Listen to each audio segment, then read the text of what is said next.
Now, here's the route on which Mark Cavendish is going to ride the Tour de France as race leader, 183 kilometres from Saint-Lô to Cherbourg. Plenty of exposed coastal roads again as the race heads up the Cotentin Peninsula, so the favourites will be at the front of the field, trying either to profit or not to lose out from the crosswinds. And they'll be up at the front again when the race hits the Côte de Glacerie at 3 kilometres to go. That'll be too steep for Mark Cavendish, and once the field is over it, there's another kick up towards the finish. And he goes under the 4 kilometres to go banner. He knows the last two are all climbing up to the heavens, but he's got the power, this boy.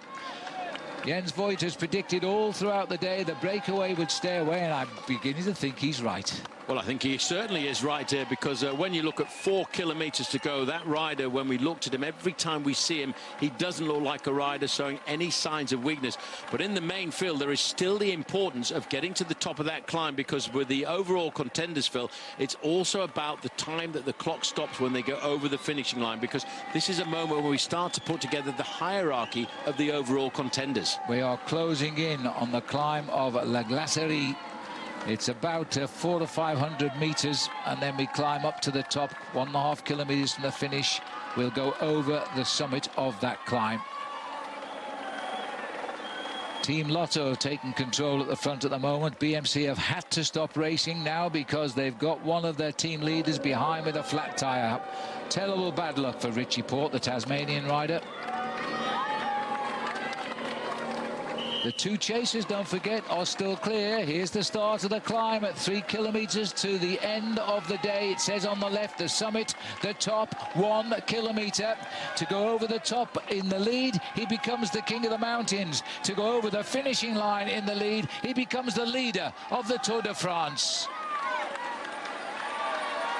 Well, the leader going through 3 kilometres to go to the finish, but it's 2 kilometres, as you said, Phil, to the top of the climb where he'll get the points. There is Arthur Vichot going through in the Bleu Blanc Rouge, a champion of France. The roads are getting so very narrow here, but very shortly, once they get onto this climb, it's a little bit like a ramp. It starts off at 6 and 7%, but right in the middle, after 1.5 kilometres of going uphill, you kick up to the most steep part at 14%, and that will hurt this youngster. 24 years of age, the Belgian. All he's got to do now is just keep the tempo going. But look at the clock, it's diving down, 1:15. That's a pain of hoping for glory. That's not a pain of about to collapse on the road. Peter Stuyvesant is riding superbly well here. He could stand to win 3 prizes because the referees have just announced he's voted the most aggressive rider of the day, so tomorrow he'll also wear a red number. And look at the lineup of the teams now, one after another, but they're racing, as you say, Paul, to beat each other here, not to catch him there. And they're bringing back now, first of all, Vegard Breen here. He's been brought back. He almost made it. Almost made a podium position at the Tour de France on today's stage, but big pressure now is coming from Team Tinkoff, keeping it nice and high. And a little bit further back, look at the face there of Kirienka, just keeping the pressure high for Team Sky. Everybody realizing now seconds gained here or lost can keep your hierarchy in the overall standings. I can see the French national champion move. Look at the acceleration now coming from Tinkoff. Tinkoff trying to sort it out. Peter Sagan is the man they'll be looking to. I don't think Contador, who fell again today on the same shoulder he injured yesterday, is going to take part in too much. They're trying to reorganize themselves here. Dan Martin moving up into 6th position, right onto the wheel of Nairo Quintana. Nairo Quintana, the rider in the darker blue jersey there. They're all looking for position here as we start to see this big acceleration. This is Tom Jachter on the front, and he really is trying to set something up for Team Cannondale. 2 kilometres virtually to go for the man ahead. He's got 51 seconds to survive. It's basically all uphill. There is a little plateau. Oh, there's the legs have blown to the world now of Paul Bott. He gets passed by Tom Helter-Slechter, who continues to set the tempo here. The gap's tumbling down, 47, 2K out. Mark Cavendish has been unhitched. This is what we expected. His day of glory was yesterday. Today, he'll just want to get home and get that nice warm shower. Well, not a surprise, really, but you can see everybody queuing up behind the gap, dropping dramatically now. It's down to 35 seconds, and there's still 2 kilometres to go to the finish. Virtually all uphill. It does plateau out as we go over the top of the climb. In fact, the leader is very close to the top of the climb right now. 1 mile left to go to the finish. I didn't see the summit, but I think that, in fact, Stuyven is over the top now, so he will be the king of the mountains tomorrow. Well, this is Richie Port, number 91 there. Really had bad luck to have that incident where he did, because trying to get yourself back into the main field at a time like this, he really now has to limit his losses. Paul Voss through from the front to the back in one easy movement. So close to the end of a 183-kilometre day. Wiped out by the peloton, absolutely storming up this climb. Peter Sagan, look at him in second wheel here. All he wants to do is see the leader on the road. Well, we can see him. This boy is still showing great strength on the climbs towards the line. Well, Phil, just looking further back, I can see the yellow motorbike. The main field are right upon him.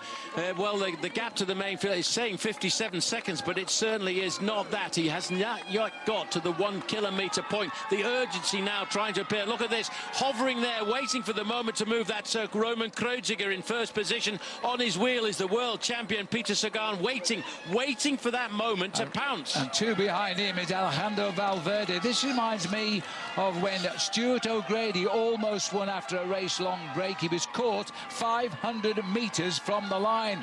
And Stuyven right now would not like to remember that. He is tomorrow the king of the mountains at least. He is tomorrow the most aggressive rider of the day. Now, will he be the new yellow jersey? It's close. There's a plateau now before we go up to the line. Well, it's so very, very close. They're getting all of the motorbikes out of the gap, and Kreuziger is really digging deep now. Round this corner, he'll take all kinds of risks. There they are, they're on him. They're right on him. They look over the shoulders. They can see him. They can almost touch him. Is he going to make it? 183 kilometres the race. We are almost in the last kilometre of the day. He's led for all of it. He is now in. He led for 182 kilometres. And can he hold on to the line? Or will it be an O'Grady at 500 to go? Well, I'm sad to say, Phil, but it's all over, I think, for Stuyven. Look at the work being done by Tinkoff. That is Roman Kreuziger on the front. He's got to keep the tempo like this. They threw the nasty little chicanes, and then all of a sudden he'll be at 500 metres to go. It's a tricky finish. The gap is closing down every inch of the way. Sagan is waiting in second wheel. He can't go for a long one here. Valverde, the big danger man, the dark blue, is in the fourth wheel. Greg van Avermaet is there as well. We're approaching 500, and I hate to say it, but it looks like he's going to be picked up as they now Kreuziger tries to lead through. Sagan for the win. Valverde is sharp. Dan Martin is behind him. Alaphilippe over on the left-hand side as well, so they're all queuing up onto the wheel now of Peter Sagan, right on his shoulder in the dark blue jersey, Alejandro Valverde, but Sagan is waiting, biding his time. He's even looking at the wheel here as he tries to see if he can outmatch them all. Peter Sagan, who hasn't won a stage of the Tour since 2013, he's inviting them to attack. Alaphilippe is going to attack the man that won the Tour of California. Sagan wanted somebody to lead first. He's taken his back wheel. Valverde in centre-left is also a strong finisher. Sagan wanted somebody in front so he could come from behind and get his stage win in the Tour de France. Peter Sagan is fair. Alaphilippe is frustrated, but Sagan, the brains and the legs. But Contador at the back here. Yeah, Phil, losing time. Alberto Contador, he's going to get a time gap this afternoon, and that's what all of these overall contenders were very concerned about. Bear in mind, that man in the yellow jersey at the back, out of the saddle there, is nursing an injured shoulder. He's got to nurse himself through these days. But come on, Phil, what a nail-biter that was. We feel so sad for Peter Stuyven, but what can you say? Peter Sagan, Alaphilippe, absolutely brilliant. They split the field with the effort they made coming up that final climb. It looks as though Alberto's coming in here with a reasonable loss on the day. He's had an horrendous 2 days of racing. 46 seconds and counting. We'll see what they give him on the line. Well, don't forget, Phil, Richie Port, who had that mechanical incident. Here's Mark Cavendish, the overall leader. He won't be surprised to relinquish. For Mark. Well, there he goes. Yellow jersey dream over for the moment. Phew. And Peter Sagan, don't forget, he gets the yellow jersey, and he's never worn that before. This is an amazing tour after just 2 days of 21.